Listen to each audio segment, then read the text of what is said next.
হচ্ছে গুজরাট কা কেল্লা, একদম টপে আমরা আছি। ঠিক আছে, জয় বলে ওটা হচ্ছে জেল, মূর্তিখানি যেটা দেখা যাচ্ছে ওটা জেলখানা ছিল।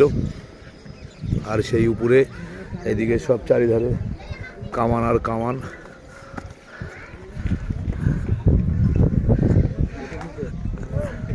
কতটা উপরে উঠেছি না দেখলে বুঝতে পারবে না, বুঝতে পারবে কতটা উপরে আমরা আছি।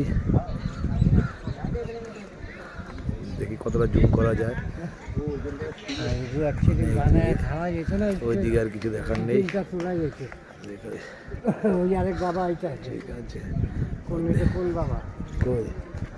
देखे बाबा आ रहा है। कहाँ कहाँ बाबा आ रहा है? ये बाबा, देखता है कौन बाबा आ रहा है। नीरव बाबा आ रहा है।